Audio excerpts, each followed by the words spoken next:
Hello everyone, welcome to another episode. If you like business and marketing stuff, then this is the channel for you. So I want to encourage you to like and subscribe.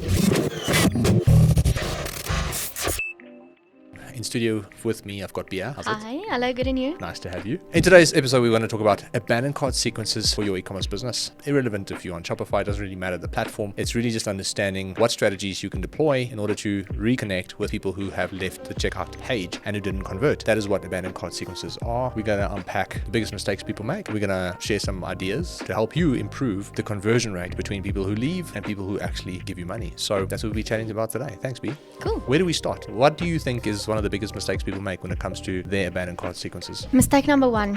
A lot of brands only have one email in the abandoned cart sequence. And if you think about it, having only one email in that entire sequence after someone abandons their carts is definitely too little. And the reason I'm saying that is when someone abandons their cart, the reason why they do that is potentially something came up. They had to quickly get their child from school. Well, something in the banks usually. Exactly. That's usually what happens. You're in the queue because you're sitting time. And scrolling and exactly that. Then you saw an ad, you were like, this is cool, add to cart. I don't have my card with me, or I don't have lock your phone, put it away. So in terms of that, we have seen if you only have one email in that sequence reminding someone that they left something in their cart, it's not enough, because there's also the potential that someone missed that email in any ways because of the 80 other emails that they had or received for that day. The strategic planning of having an email sent, let's say for example 1 hour after someone abandons their cart, and then having a second one 11 hours after they abandon their cart, and then a third one, let's say for example 24 hours after. It's all going to depend on the timing, but having only one email in your abandoned cart sequence is 100% one of the biggest mistakes. I think another thing I've seen, and I was in a conversation yesterday, and prior yesterday, it was a conversation I had a year ago when I was still consulting with business owners. So one person said they're struggling converting people, and I looked at the data and I saw a lot of people are checking out, but they're not converting. So I said, do you have a strategy in place? Do you have an email in place that reminds people about what they've left in their carts? And he goes, yeah. So I said, what software tool do you use? He goes, no, I use Outlook. I was like, Outlook? I know people use it for email, as Microsoft obviously for business and whatnot, but it's like maybe they launched an abandoned cart sequence software specifically. And I was like, are you sure Outlook? He goes, yes. And I was like, how are you using Outlook? He goes, no, well, I copy the email from Shopify and then I put it into an email in Outlook and then I send them an email. And I was like, oh shame, my poor child. Let me help you. So yesterday I was in a meeting where someone said the exact same thing, but they said, look, they're using Shopify's default abandoned cart email. Yeah. And then I said, oh, you're only sending one based on what you just said. Obviously they need to do more. And he said, yeah. Then I follow up with normal email. And I was like, what do you mean follow up with normal email? I was like, no, I take the email and I send them a mail. Manually. Every single time. So I was like, again, so this is two people who've told me this. So I think another mistake people make is that they actually don't use a software tool that can automate this process for you. And a lot of people would do it manually as opposed to automatically. I've also heard a different account or a brand say that they're just going to use Shopify emails for all of their automations. And like you just mentioned, it's not really sufficient because you need to have more than one email so you don't have to do any manual labor or any manual work. If you have, let's say, 1,000 visitors this week to your website and at least, let's say, 200 or 300 of them abandon their carts, imagine sitting there manually building out or sending that follow-up emails. Hi, Lisa, you forgot this in your cart. Is there anything I can help you with? You can easily automate that and also make it personalized, but you need to use a software platform for that. 100%. And I think touching on what you said, the Shopify, even though they offer the service, and I think they might even include drip campaigns now, I'm not even sure about that, but let's pretend like they're not because it wasn't a feature a few months ago. It's understanding that there's so much more that goes into just sending the emails, because you want to test, are people opening the subject line? Are they clicking through? Can you want to A/B test what subject line is actually working, what's not? So I think that touches on another mistake that people make, is they don't really test whether these things are working or not. They just put the sequences up, because someone told them to, like us. They watched the show and they were like, we need to do abandoned cart sequences. Exactly like that. Marketing team, get it done. And they go, let's just do the sequences. And then they leave it. After 12 months, they have zero context or idea whether the actual email sequences are working or not. So with that said, I think another mistake is people don't test. They don't know if it's working, and they don't really ask themselves, how can I optimize this in order to see, a bigger result? And it's such an important thing, because if you think about it, those people not only expressed interest in the ad necessarily if you were using paid advertising, but even if they came through the site organically, they expressed interest in your business. They then went and expressed interest in the product. They then went to the extent to actually click add to cart. They've left their details. So you have a choice. Do you go find someone else and repeat that process and hope a percentage of them check out? Which is more expensive. Or can you just optimize the system in place to deal with the people that drop off? And can that actually help you squeeze out more revenue? And I think we've seen, I don't know what the stats are now, but the last time I checked, about 5 to 10% of a store's revenue come from abandoned cart sequences. I don't know if that's accurate. It's even now increasing increasing what, after we've done a few optimizations and tests between the different industries, we've seen there is no general standard way of working. We can obviously give tips. I mean, sending 3 emails is a must in an abandoned cart sequence. But abandoned carts is really bringing in the money. And with that being said, looking at the metrics is also so important because, for example, on Shopify, you can't necessarily see those metrics, exactly which people, what portion of the people clicked on your emails or viewed, at least opened them. And then it's also important to know that based on what you see from the metrics, that is how you can go and A/B test to optimize eventually to see what is working the best for your brand. So A/B testing is definitely another mistake because businesses don't A/B test. And if you don't A/B test, what works for you is not going to work for another brand. Yeah, someone can say copy this template, but that template's not contextual to your industry at all. Yeah. And I'm looking at our stats right now, which is one of our own e-commerce stores, the one that we have, Sentimental, which is one of the businesses. We have currently automations. 230,000 came from automations alone. Now, I can say safely that most of them are probably going to be either the automation that's abandoned carts and welcome sequence, I suppose. So 230, the revenue this month, what was the revenue this month the last time we checked? It was 500 and something, 550, I think. 550, yeah. So let's just do 550. So it's 230 divided by 550. So over 41% of our revenue has come from automations. Insane. That's huge. So I'm shocked as I'm sitting here, which means you should be more shocked.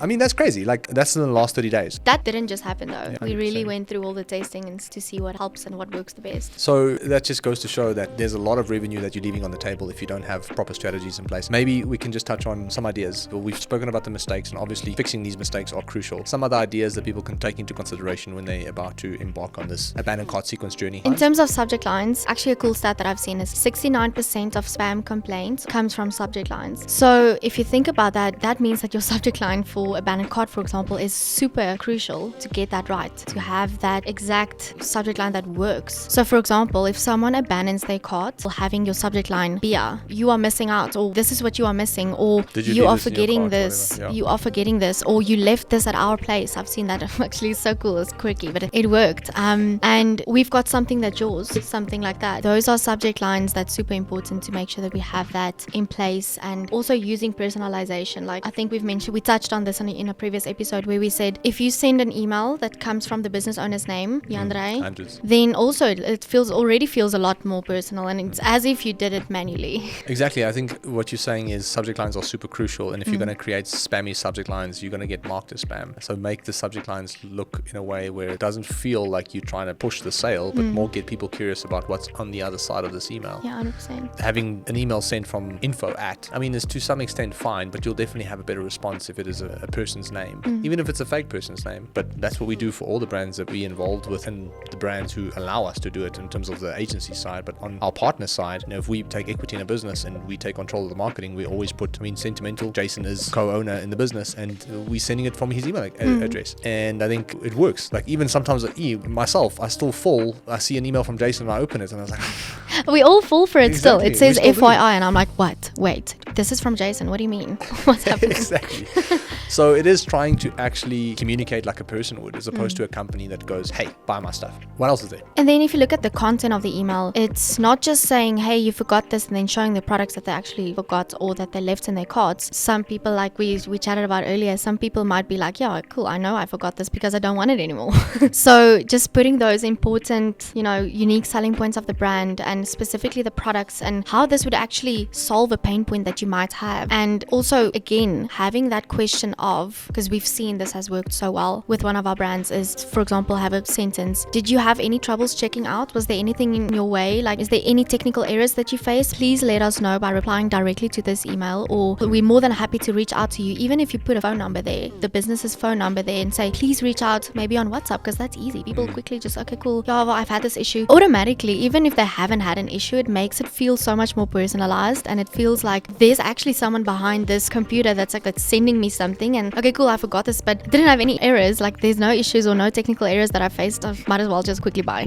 That's so true. And it's really putting the person on the other side situation where they almost feel obligated to reply. It's like, I need to reply to this email. I feel bad because if I don't, they think that it's going to be the tech team that made a mistake, or that they think that there's an actual problem with their site, and for all you know, they might be spending fortunes trying to fix it when there's no problem. So it's really asking yourself, how can you come across as an individual, an actual real human being, number one. The other thing is, how can you start to handle handle the potential reasons why someone didn't want the product. And I think this is where abandoned cart sequences work so well, because you can say, if someone didn't buy from your store, there's a couple of reasons why. They probably don't trust you. They probably have no idea who you are and what you do. They're not invested in you as the person who is behind the business or the actual mission of the business. Or they have zero idea of what makes you unique and how the product or the service that you're selling is really going to change their lives. So you can use the abandoned cart sequences in order to articulate all of that, because those are most likely reasons in their heads unconsciously. They're not sitting consciously going, I'm not going to buy from this company because I don't trust them. It's just like there's a gut feel that makes them go, I don't want to convert. And most of the time those reasons are trust, credibility, and unsure of the product and really solve the problem that they are trying to solve. And to add on that, it's so important to look at your FAQs, look at your frequently asked questions, because those questions are questions from real people that really had those questions about your product or about your brand. Do you ship to KwaZulu-Natal or whatever? Like, those are questions that you need to try and answer strategically in your emails, in all of those in the subject line, did you know? And then you open like, we ship to. We do everywhere. ship to you.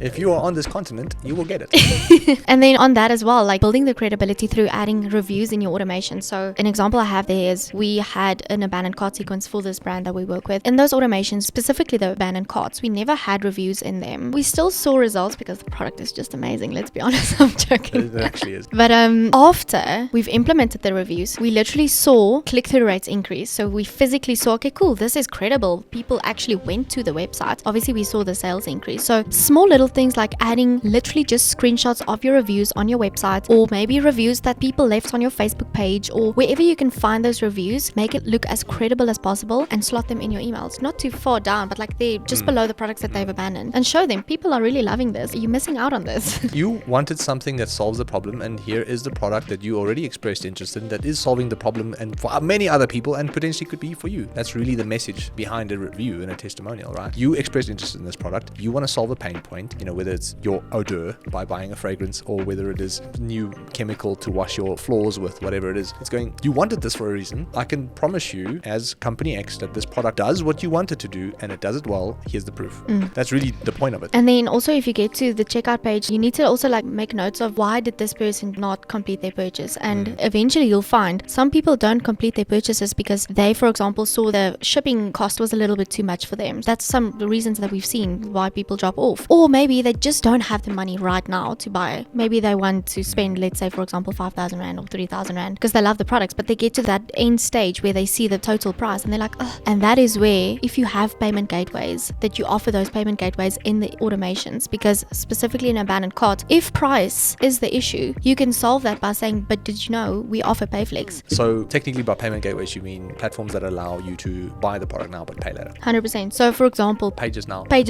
There's also one Float. So those are the type of like additional payment gateways where you can buy it now, get it now, but you can pay it off in installments interest free. So that is maybe something that could potentially fill that gap in someone not completing their purchase. That could be a potential struggle. Money is a bit tight and they're going, maybe it's just middle of the month, I'm getting paid next week, and then they forget about your brand. So 100%. This is where you can get them back. I love it, dude. Thanks for that. I think there's probably more stuff that we can share around this, but we just don't have more time for it, unfortunately. But I think from my side, that was definitely good enough, and I really enjoyed having the conversation with you. Cool. Thank you so much. If you enjoyed this, then I want to encourage you to like and subscribe for more content like this, and I'll see you guys next time. Cheers. Cheers.